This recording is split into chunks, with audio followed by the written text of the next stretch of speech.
Selamat pagi, salam sejahtera bagi kita semua. Puji syukur kehadirat Tuhan yang Maha Kuasa, di mana pada saat ini kita masih diberikan kesehatan.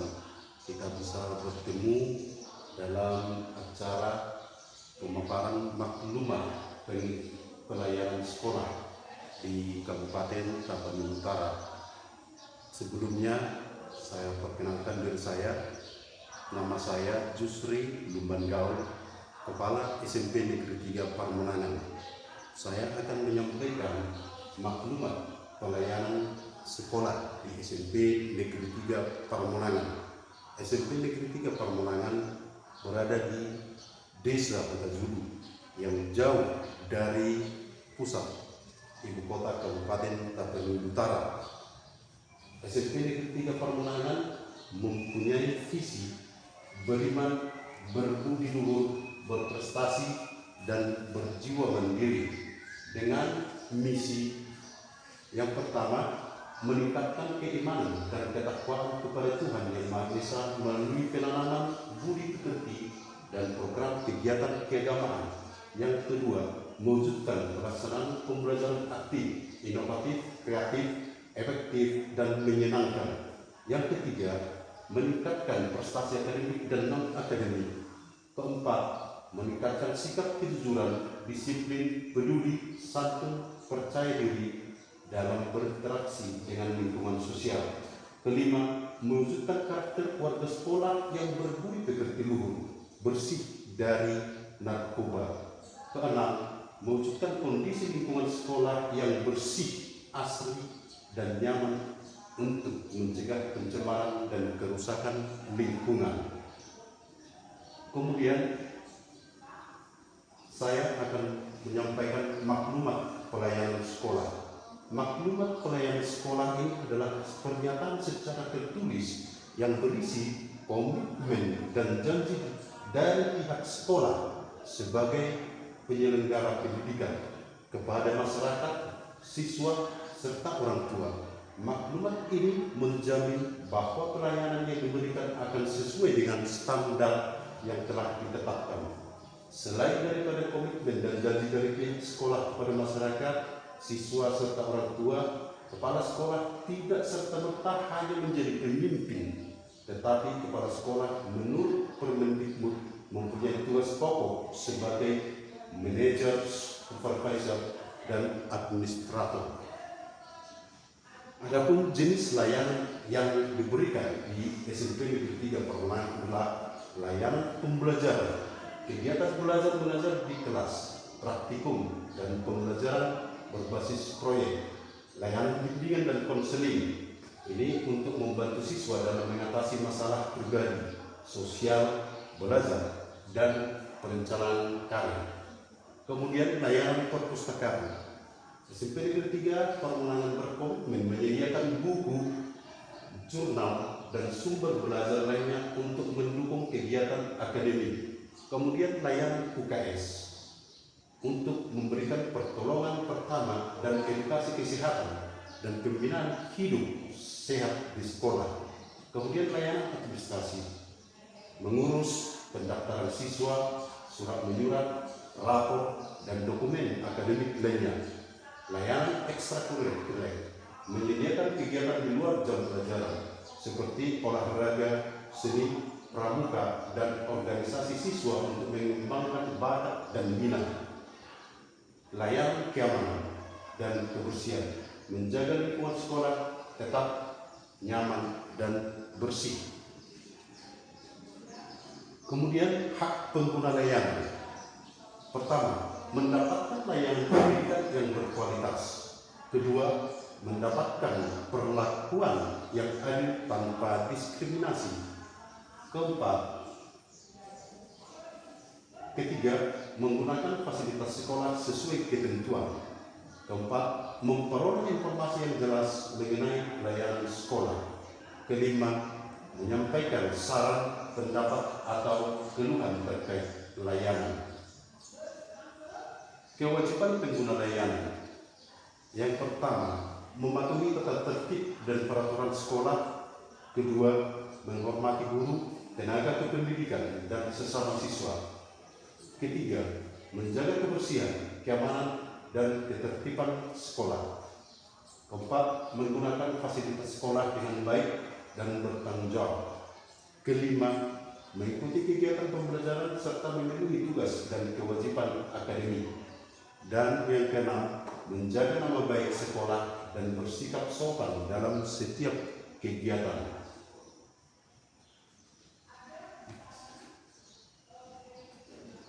Pengelolaan pendidikan. Yang pertama, data peserta didik. Jumlah peserta didik pada tahun pelajaran 2025-2026 ada sebanyak 63 orang dan jumlah guru dan tenaga kependidikan sebanyak 10 orang. Yang kedua, pengelolaan administrasi. Ini bertujuan untuk mendukung kelancaran kegiatan belajar mengajar serta pelayanan kepada peserta didik, tenaga pendidik, orang tua, dan masyarakat. Pengelolaan dana BOS dilaksanakan dengan transparansi sesuai dengan petunjuk penggunaan dana BOS. Yang keempat, sarana dan prasarana. Adanya perencanaan dan pengadaan sarana dan prasarana sekolah sesuai dengan kebutuhan. Kemudian pemeliharaan dan perawatan secara berkala. Penggunaan sarana dan prasarana secara teratur dalam menggunakan inventaris sekolah. Implementasi digitalisasi sekolah dan pembelajaran. Digitalisasi sekolah dan penerapan digitalisasi administrasi dilakukan melalui: 1. Penggunaan aplikasi dapodik untuk pengelolaan data sekolah. Kedua, penyimpanan dokumen sekolah dalam format digital. Ketiga, pemanfaatan surat menyurat dan laporan berbasis komputer. Keempat, penggunaan media komunikasi digital seperti email dan grup WhatsApp untuk berkoordinasi antara sekolah, guru, siswa, dan orang tua. Kemudian, digitalisasi pembelajaran.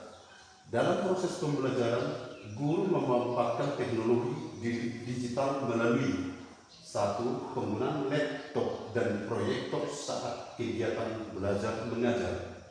Penggunaan video pembelajaran dari internet sebagai sumber belajar tambahan. Pemberian tugas dan evaluasi secara digital. Pemanfaatan media presentasi interaktif untuk meningkatkan motivasi belajar siswa. Yang ketiga, peningkatan kompetensi digital guru. Sekolah akan mendorong guru untuk mengikuti pelatihan penggunaan teknologi pendidikan. Kemudian, mengembangkan bahan ajar secara digital. Ketiga, menggunakan aplikasi pembelajaran interaktif. Keempat, meningkatkan kemampuan literasi digital sesuai kebutuhan kurikulum merdeka. Yang kelima, mengikuti MBP. Kemudian, implementasi digitalisasi sekolah dan pembelajaran. Program literasi digital dilakukan melalui pembelajaran penggunaan internet secara bijak dan aman, penempatan sumber belajar digital untuk mencari informasi, pengenalan etika penggunaan media sosial, dan pengembangan kemampuan berpikir kritis terhadap informasi digital.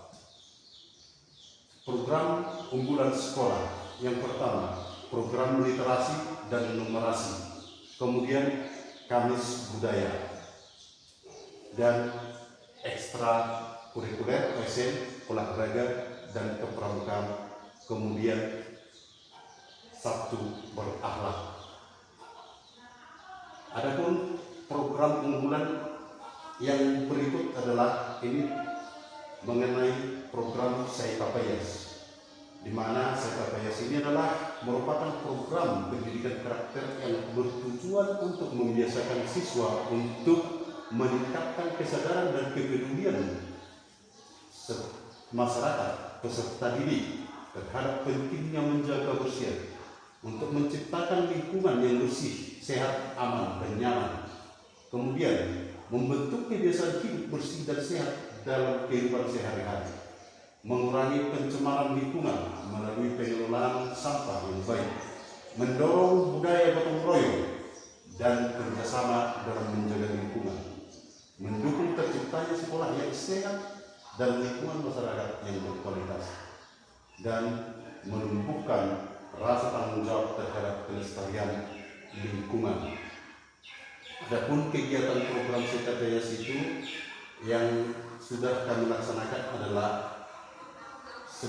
siswa dari rumah ke sekolah sudah harus membersihkan sampah di sekitar lingkungan masyarakat, kemudian kebersihan di lingkungan sekolah, dan semua sampah yang dibawa dari luar kami akan pilah di sekolah dengan sampah organik, dan sampah organik kemudian masih dikelola secara manual di program Tapa Majma. Program Tapa Majma dilaksanakan melalui berbagai kegiatan, antara lain yang pertama maraton atau berhitung.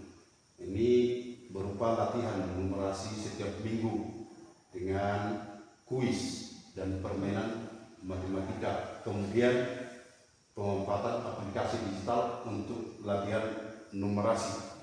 Kemudian yang kedua majaha atau membaca, gerakan literasi sekolah sebelum pembelajaran dimulai dengan membaca buku non pelajaran di perpustakaan atau pojok baca, kemudian pemanfaatan bahan bacaan digital. Yang berikut Martorsa ini atau bercerita kami laksanakan dengan presentasi hasil belajar di depan kelas, kemudian kegiatan bercerita dalam bahasa Indonesia, bahasa Batak, dan sesekali dalam bahasa Inggris. Yang berikut lomba pidato atau storytelling dan membaca puisi. Nah, kegiatan program Tapa Majma ini kami laksanakan ya seperti yang ada dalam gambar ini. Nah, kemudian permasalahan dan solusi yang telah dilakukan.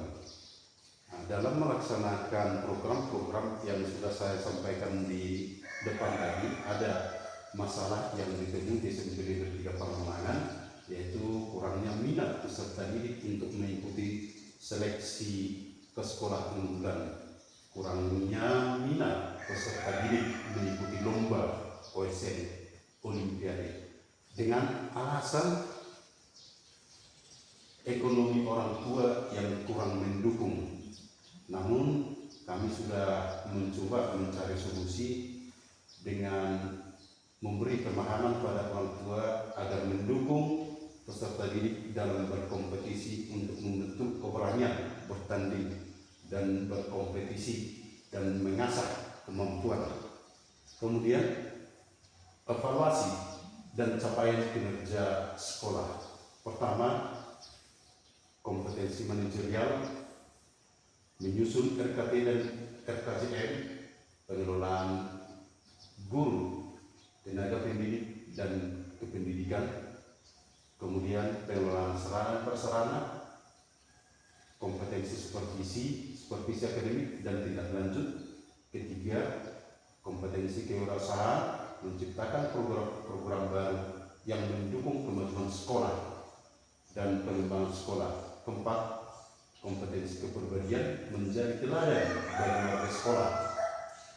Kelima, kompetensi sosial, menjalin hubungan yang harmonis dengan keluarga sekolah, komite sekolah, dan masyarakat, serta mampu bekerjasama dengan pihak luar seperti dinas terkait.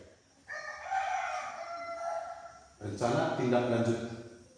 Kepala sekolah mensosialisasikan kepada warga sekolah, komite sekolah, atau orang tua terkait daripada program yang sudah disampaikan. Kepala sekolah menyesuaikan program kerja sesuai dengan nilai-nilai maklumat yang sudah direncanakan. Kepala sekolah menyesuaikan program kerja sesuai dengan program kurikulum dan kesiswaan. Implementasi kegiatan dilakukan dengan rutinitas yang tertuang dalam maklumat dan media informasi, yaitu memasang visi misi sekolah di tempat strategis seperti kantor dan ruang guru. Kelima, kepala sekolah melakukan evaluasi dan monitoring sesuai dengan jadwal yang sudah disepakati melalui rapat dewan guru dan tindak lanjut fokus pada pelayanan publik dan peningkatan mutu akademik. Sekian paparan yang bisa saya sampaikan, mudah-mudahan bisa dilaksanakan dan bermanfaat